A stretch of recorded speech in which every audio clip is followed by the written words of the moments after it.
ഇന്ന് നമ്മൾ തയ്യാറാക്കുന്നത് നല്ല രുചിയുള്ള അടിപൊളി സ്നാക്സ് ആണ് കേട്ടോ.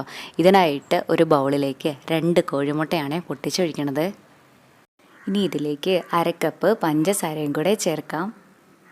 ഇനി നമ്മുടെ സ്നാക്സിന് നല്ലൊരു ഫ്ലേവർ കൂടെ കിട്ടാനായിട്ട് 1/2 ടീസ്പൂൺ ഏലക്കപ്പൊടിയാണ് ചേർക്കുന്നത്. ഒപ്പം തന്നെ 2 നുള്ളു ഉപ്പും കൂടെ ഇട്ട് കൊടുക്കാം. ഇതെല്ലാം കൂടെ നല്ലപോലെ ഒന്ന് മിക്സാക്കി കൊടുക്കാം.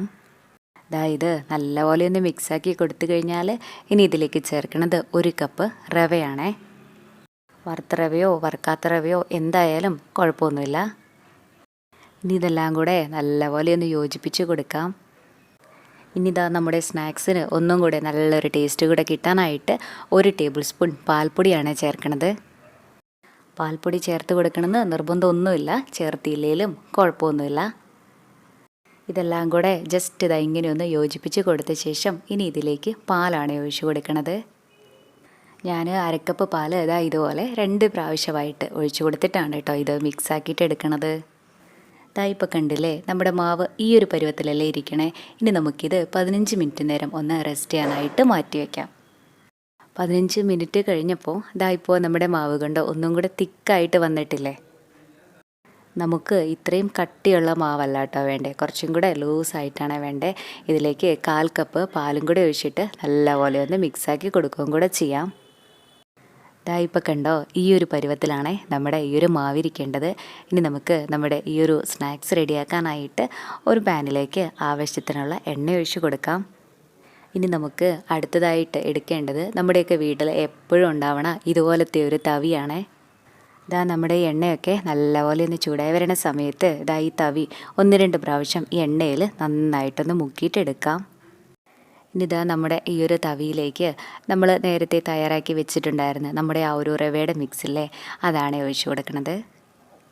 എളുപ്പത്തിന് വേണ്ടിയിട്ട് ഇതുപോലത്തെ ഒരു കുഞ്ഞു ഗ്ലാസ്സിലേക്ക് നമ്മുടെ ഈ ഒരു മാവ് ഒഴിച്ചു കൊടുത്തിട്ട് ഇങ്ങനെ ചെയ്യണമെന്നേ ഉള്ളൂ. 10 സെക്കൻഡ് മാത്രം ഇതുപോലെ എണ്ണയിലൊന്ന് മുക്കിപ്പിടിച്ചാൽ മതിയാകും.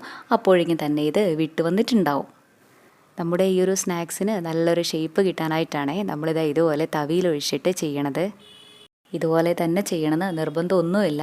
നമുക്ക് ഈ മാവ് നേരിട്ട് എണ്ണയിലേക്ക് ഒഴിച്ചു കൊടുത്തിട്ടും നമ്മുടെ ഈ ഒരു സ്നാക്സ് തയ്യാറാക്കാനായിട്ട് പറ്റും. അതാണ് എളുപ്പമെങ്കിൽ അങ്ങനെ ചെയ്തോളൂ.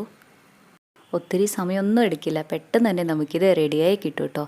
ഈ സമയം മീഡിയം ഫ്ലെയിമിൽ വെച്ചാലും കുഴപ്പമൊന്നുമില്ല. നമുക്കിതിൻ്റെ അകമൊക്കെ നന്നായിട്ട് വെന്ത് കിട്ടാനുള്ളതല്ലേ. അപ്പോൾ ഒത്തിരി വലുതാക്കിയിട്ട് നമ്മൾ ഷേപ്പാക്കി എടുക്കുന്നതിലും ഒന്നും കൂടെ നല്ലത് ഇതുപോലെ ചെറുതാക്കിയിട്ട് എടുക്കുന്നതാണേ. നമുക്കിത് നല്ല പഞ്ഞു പോലെ ആക്കിയിട്ട് കഴിക്കാനും നല്ല ടേസ്റ്റ് തന്നെയാണ്. നമ്മുടെ ചാനലിൽ കുറേ വെറൈറ്റി ആയിട്ടുള്ള നല്ല റെസിപ്പീസൊക്കെ ഉണ്ട്. കണ്ടിട്ടില്ലെങ്കിൽ ഒന്ന് കണ്ടു നോക്കണേ. അതുപോലെ നമ്മുടെ ഈ ചാനൽ ആദ്യമായിട്ടാണ് കാണണതെങ്കിൽ സബ്സ്ക്രൈബ് ചെയ്യാനും മറക്കല്ലേ. ഇപ്പോൾ നമ്മുടെയൊക്കെ എല്ലാവരുടെ വീട്ടിലും ഉണ്ണിയപ്പച്ചട്ടിയൊന്നും ഇല്ലെങ്കിലും സാരമില്ല, നമുക്കിനി ഇതുപോലെ ചെയ്താൽ മതിയല്ലോ. ഇപ്പോൾ ഇത് നല്ലപോലെ വെന്തിട്ടുണ്ട്. ഈ ഒരു പാകമായാൽ മതി. ഇനി നമുക്കിത് എണ്ണയിൽ നിന്ന് കോരി മാറ്റാം. നല്ല രുചിയുള്ള പഞ്ഞു പോലത്തെ സ്നാക്സ് ആണ് കേട്ടോ ഇത്. കഴിക്കാനും നല്ല ടേസ്റ്റ് തന്നെയാണ്, തയ്യാറാക്കാനും നല്ല എളുപ്പമല്ലേ. കുറച്ച് പേർക്കൊക്കെ ഇതുപോലെ ചെയ്യാനായിട്ട് അറിയാനുണ്ടാവും. അറിയാത്തവരുണ്ടെങ്കിൽ ഇതുപോലെ ഒന്ന് ചെയ്ത് നോക്കണേ. എന്നിട്ട് അഭിപ്രായം പറയാനും മറക്കല്ലേ. താങ്ക്